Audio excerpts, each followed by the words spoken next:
All right, everyone, we are here with War 6 against Made in Brazil. I will be taking in Nick Fury, Clairvoyant, and Mr. Negative. I will have Path 4 in Section 1 and Path 8 in Section 2. All right, so Path 4 in Section 1, I'm going to take this Void with Fury. You are going to see me use a combat regen. I'm not worried about not healing on this node because as soon as we parry heavy and knock Void down, we will shrug the heal block debuff. And that'll in turn give us some Furies as well. So game plan here is pretty much to parry heavy Void as much as possible as the fight goes on. And once I get an internal bleed, the passive bleed, I'm probably just going to stick to full combos where I end with a light. And just try and bleed him out. I'm going to focus on probably SB1 just to keep the combo meter rolling. That way we don't have to worry about any debuffs at all being on us for a long period of time. Plus the knockdown from SB1 is going to help out a lot. So here we are healing, like I said, knocking him down constantly to remove and purify every debuff on us.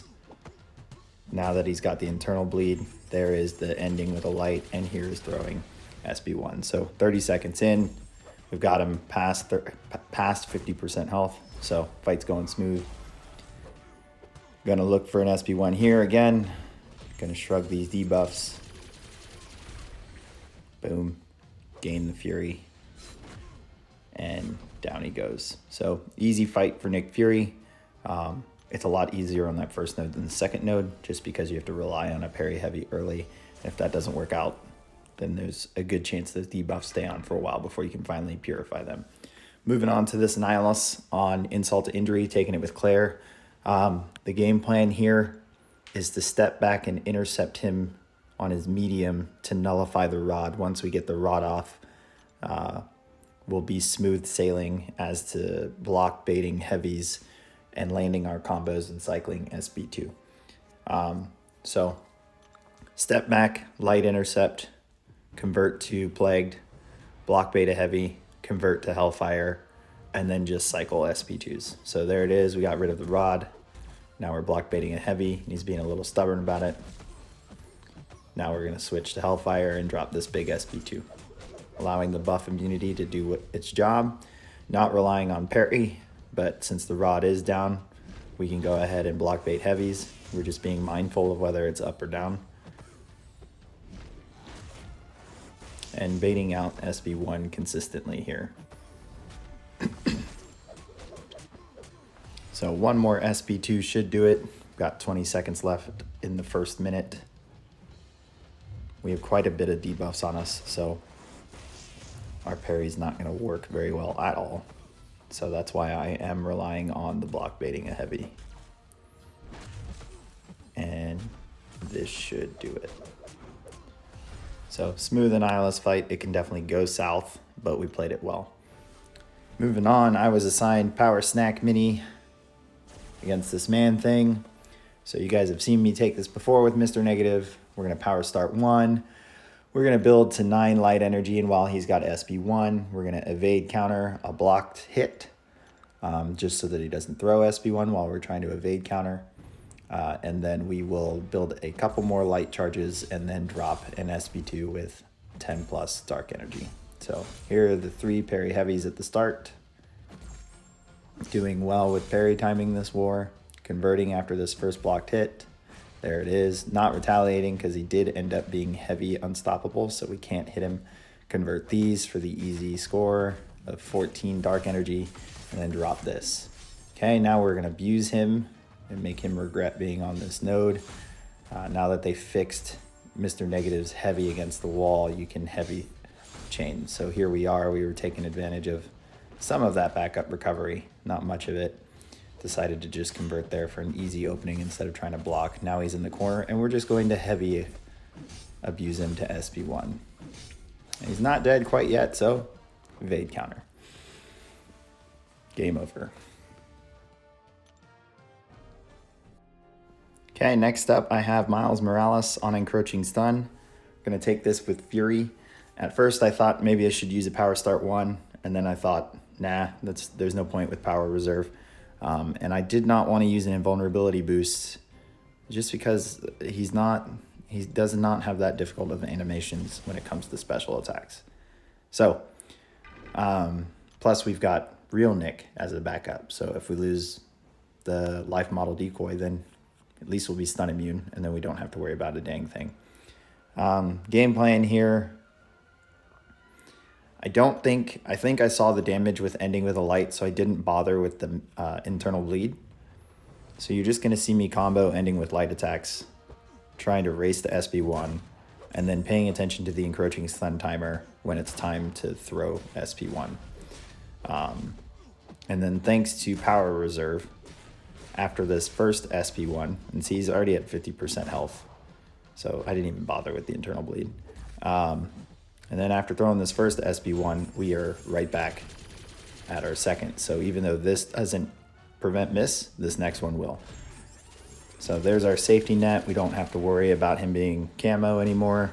He's pretty easy to bait out heavy or special attacks, especially that SB2. He likes doing it at range for some reason, and down he goes.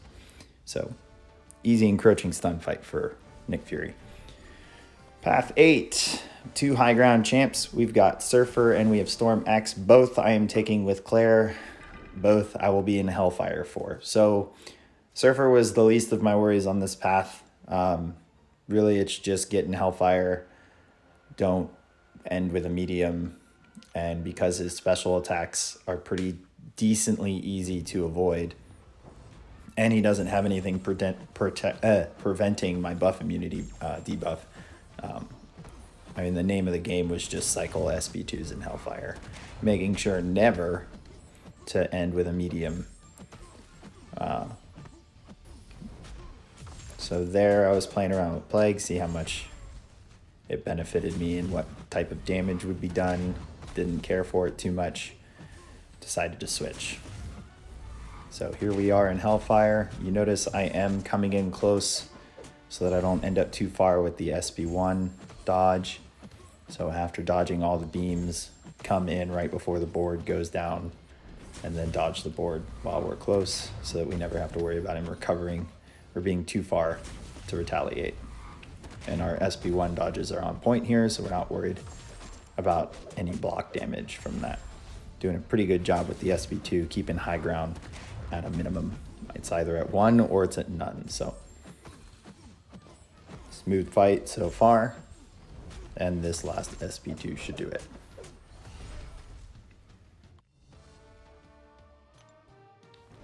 This next high ground fight against Storm Pyramid X was the one I was somewhat worried about, mostly because if I go from a combo into an SB2, the glance will prevent my buff immunity. So ideally in a perfect world or a perfect fight, what you'd probably want to do is intercept with the SB2 so that the buff immunity always lands, because her glancing ability only activates during basic attacks and not special attacks. Another thing after doing this I probably should have done was dropped 5MD, put it at either 3 or 2. You're gonna see here while I'm in Hellfire, at the beginning it's going kind of smoothly. I kind of ignore my own advice of trying to intercept with an SB2 and it ends up coming out after a combo. And you see there, that's why I probably should have gotten rid of MD. I was hoping to use an SB2 there and I got pushed to SB3. So now I have to drop this SB3. The other thing to kind of look out for with this fight is the Rich Get Richer. Basically, when she's at SP3, you can kind of get rid of that power gain by triggering Dex while trying to bait it. So that's kind of your window to control the power and control the fight. So another thing you're going to see I didn't do well is once I push her to SP2 before giving myself an opportunity to bait out SP1, and that's a no-no. Looking back, I probably should have either avoided that, obviously, but also maybe even take the SP2 to the face, depending on the shock damage. So here it is, she got pushed to SP2. Now I have to block this with 4 charges, 3 charges, and you see it did about 40% damage through block. So not looking too good here. Trying to bait out this SB1. It's safe, her power's there, but as I wait for an SB1 to come out, that high ground is just building. She's at 5 charges now. I'm still kind of playing around with parry since I have some health left. Not exactly winning the health battle, but I know if I can minimize the number of blocked hits and constantly bait SB1 that I should end up winning this fight regardless. It's getting kind of tight here. So far, so good, though. Now we are winning the HP race. This probably shouldn't have happened, but ended up critting at the end. So we came out and we soloed. Maybe play it a little bit cleaner next time. Mojo here on 47. Fight you guys have seen me take a lot. As I mentioned a couple wars ago, I've gotten sloppy, but the last time I took it here, I cleaned it up. I did not notice until after this fight was over that this is a rank 4 Mojo. So, game plan, parry heavy at the first parry, just because we don't know what the prompt is, and I'm not going to be worried about that Fury getting consumed. Now we're just going to parry and combo, baiting out SP1s. We're at 7 here, so I'm going to convert it. Moving on, pushing in the SP1, taking advantage of that defensive combat rate reduction. Don't know why I decided to block that SP1. Should not have done that. It's going to make this next one a little bit tighter. Luckily, he throws it here. Going to combo a little bit, get this next SP1 out. He throws it willingly, good. We're going to evade counter here against the wall right before SP1, and he has unfazed. No big deal, I'm just going to block, beta heavy, throw the SP2. If anything, it ate up the indestructible timing while I hit SP2, and he's just ticking, ticking, ticking, and melting away. So, save the fight, no big deal. Plus, I had debuffs on, so I'm healing from the degen damage, and boom, 100% health. So, a little showcase that unfazed does not ruin Mr. Negative. Our BG ended up getting our 3rd donut of the season, so pretty awesome war for us. The Alliance as a whole decided to go from, I think it was 8 or 9 deaths last war to 3. So we're up and down this season. Who knows what's going to happen, but we're at the halfway point, and I hope you enjoyed the war video. I will see you guys at the next one during Thanksgiving. Have a good Thanksgiving.